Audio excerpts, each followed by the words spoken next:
bienvenue sur Échec et Maths. Et aujourd'hui, nous allons poursuivre avec l'italienne. Donc, petit rappel, l'italienne se joue avec le 4, E5, cavalier F3, cavalier C6, fou C4. Donc là, on rentre dans l'italienne. Les noirs vont jouer soit fou C5, soit cavalier F6. Donc ça n'a pas trop d'importance. De toute façon, ils vont jouer les deux coups. Donc, fou C5, C3, cavalier F6. Et donc, dans la vidéo précédente, nous avons regardé comment réagir et jouer avec D3. Et aujourd'hui, nous allons apprendre la nouvelle variante qui est de pousser le pion directement en D4. Donc, c'est la Gioco Piano. Donc, une variante plus rapide où on va directement pousser le pion. Donc, ici, vu qu'on a poussé le pion, on attaque le fou et le pion adverse en même temps. Donc, pion prend est indispensable. Et après, pion prend, pion prend.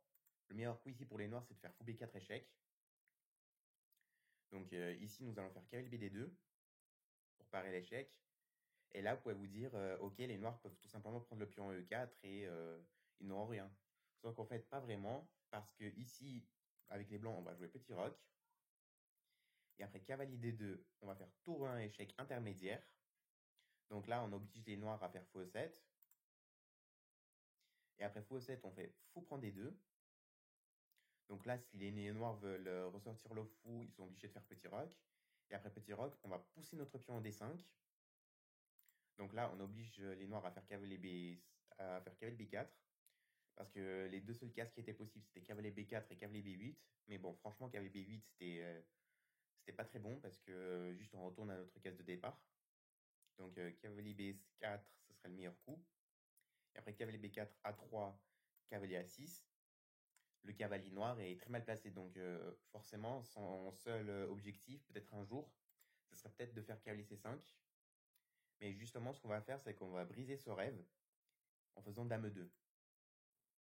Donc dame 2, on met une double pression sur le fou en l'obligeant à bouger. Donc la meilleure case pour lui, c'est de faire fou C5. Et voilà, une fois qu'il aura fait fou C5, en fait, son cavalier il va compter pour du beurre. Et soit il va rester là, soit il va être obligé de retourner sur sa case de départ. Donc après fou C5, ce qu'on peut faire, c'est faire fou G5. Donc c'est un très bon coup. Donc là, la dame, elle a tout simplement plus de cases. Parce qu'on ne peut pas revenir avec le fou, sinon le fou, il est en prise. Et sur un coup comme dame E8, il y a dame prend, tour prend. Et après tour prend, fou F8. Il y a fou E7 qui fait gagner une tour et un fou. Donc dame E8, c'est pas possible. Et le seul coup possible dans cette position, c'est F6. Sauf que le problème, c'est qu'après F6, on va faire D6 échec. Donc on fait un échec à la découverte. Donc roi H8 est obligatoire. Et une fois qu'on prend le pion ici, donc cavalier prend, on fait fou F4. Et ici, si on regarde au niveau activité, ce fou est meilleur que celui-ci. Celui-là est il est 1000 fois mieux que celui-là. Ce cavalier est meilleur que celui-ci. Cette tour est meilleure que celle-là parce qu'elle est sur une colonne ouverte.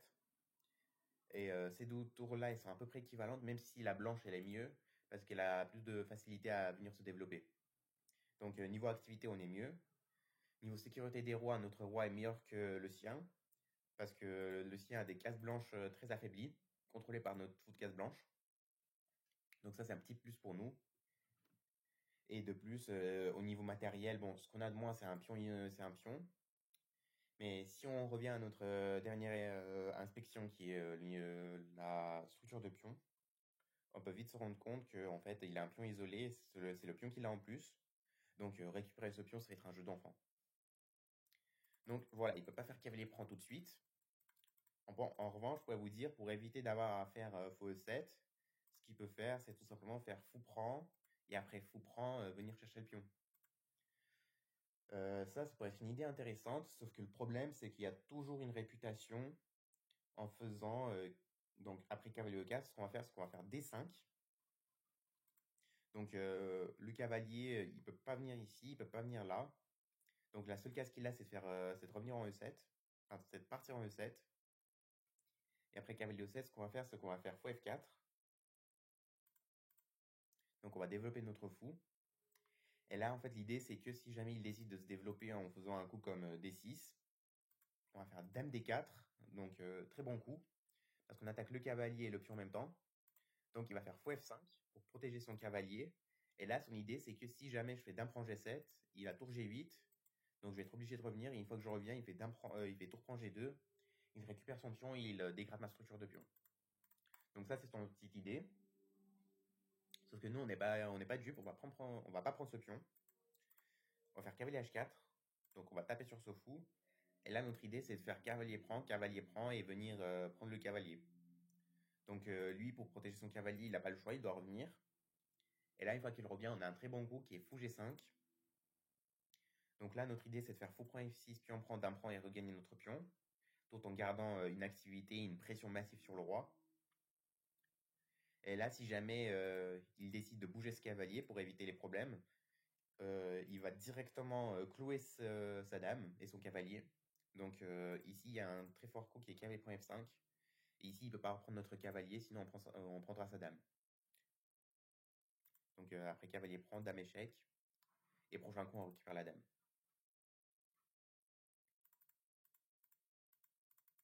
Donc il ne pourra pas vraiment faire cavalier prend E4.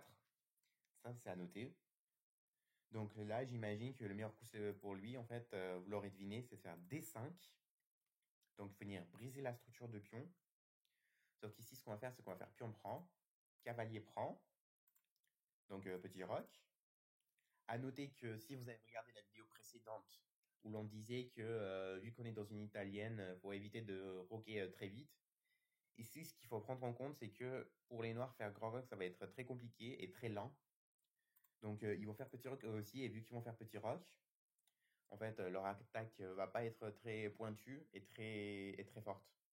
Donc petit roc est un coup qu'on peut jouer tout de suite. Donc après petit roc, on va faire dame B3. Donc on met une double pression sur ce cavalier.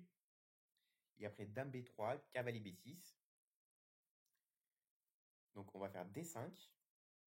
On va pousser notre pion pour venir faire de la pression sur ce cavalier. Et après cavalier prend C4, dame prend C4. Cavalier E7. On va tout simplement gagner le fou qui est ici. Donc ce qui fait que cavalier B6 n'est pas possible. Donc il va être obligé de faire fou E6. Sauf qu'après fou E6, ce qu'on peut faire, c'est de faire A3. Donc pour faire bouger ce fou. Donc il va être obligé de faire fou D6. Donc fou D6, il ne peut pas. Fou E7, ce serait trop passif. Donc la meilleure case, c'est de faire fou A5. Et donc ici, on est une très bonne position. On n'a pas de pion en moins. Le seul petit problème qu'on a, c'est qu'on a un pion isolé. Mais ça, c'est pas vraiment grave parce qu'en échange, on a une bonne activité. Donc rien que là, on peut gratter un pion en faisant d'un prend B7. Ce qui est très bien. On a une meilleure activité que lui, malgré qu'il ait développé toutes ses pièces. On peut remarquer qu'il n'y a pas beaucoup d'harmonie entre ses pièces à lui, alors que nous, on a un très beau combo dame fou qui pointe directement sur le centre ainsi que sur son roi, de manière indirecte. Nos deux cavaliers sont très coordonnés. Donc ce qu'il faudra faire, c'est dans le futur développer nos cavaliers, développer ce fou et cette tour. Et une fois qu'on aura fait ça, la position va être très solide pour nous. Donc on va un petit peu récapituler tout ça. Donc cavalier F3, cavalier C6, comme on l'a vu. Fou C4, fou C5. C3, cavalier F6. D4. Pion prend, pion prend. Fou B4, cavalier D2. Donc ici, on a dit qu'il ne peut pas prendre le pion. Donc le meilleur coup à jouer, ce serait D5. Après D5, pion prend, cavalier prend. On fait petit roc. Dame B3. Fou E6. Et A3. À noter que ce qu'il peut faire pour éviter des problèmes, serait que si jamais on fait dame B3, prendre le cavalier à l'intermédiaire ici. Et après fou prend, là faire cavalier B6. Mais dans ce cas-là, ce qu'on va faire, c'est qu'on va pousser D5 quand même. Et vu qu'on va pousser D5, après cavalier prend C4 intermédiaire pour éviter les problèmes. Donc il va être obligé de le faire parce qu'il n'a pas cavalier A5, qui paraît un très bon coup parce qu'il y a notre fou qui contrôle cette case. Donc pour éviter de partir en E7, il est obligé de prendre notre fou. Et après fou prend C4, dame prend C4. Et donc cavalier E7, il n'a pas le choix. Et là en fait on a fou B4 qui cloue ce cavalier cette tour. Et après, un coup comme tour 8, on va faire tour AD1. Et ici, on a des belles idées avec une éventuelle poussée en D6 avec le pion. Donc, si jamais ils font un 6, par exemple, on va faire D6. On va se débarrasser de notre pion isolé. Et après, pion prend, on va faire tour prend. Donc, fou D7 forcé. Et là, si on compare l'activité, ce fou est meilleur que celui-ci. Ce cavalier est mieux développé que celui-là. Cette dame est 1000 fois plus active que celle-ci. Donc, cette tour, elle est OK, elle est meilleure que celle-là. Sauf que celle-là, elle peut vite s'activer et devenir encore meilleure que celle-là et plus utile. Parce qu'elle va consolider la deuxième tour. Contrairement à cette tour-là qui n'a pas bougé de la partie et qui va difficilement réussir à trouver du jeu. Donc, structure de pion, elle est presque identique. Et sécurité des rois, on a une petite attaque sur le roi noir. Alors que sur le roi blanc, il n'y a rien du tout. On est très simple. On est très simpliste. Donc, il y aura aussi, et là aussi, il y a un petit avantage blanc. Donc, c'est tout pour aujourd'hui. N'hésitez pas à liker la vidéo et de la partager à vos amis qui voudraient commencer aux échecs, qui ne savent pas quelle ouverture à prendre. Sur ce, nous avons terminé avec l'italienne. N'hésitez pas à venir à nos lives de vendredi, qui se déroulent tous les vendredis à 16h, où on rigole, on joue sur lichess aux échecs. Donc, ceux qui veulent participer, n'hésitez pas à commenter ou m'écrire votre pseudo lichess. Donc, il faudra rester connecté à 16h et je vous enverrai l'invitation pour jouer. Donc, sur ce, je vous dis à bientôt et on se retrouve pour très bientôt pour notre live qui sera dès demain à 16h. Allez, ciao, ciao!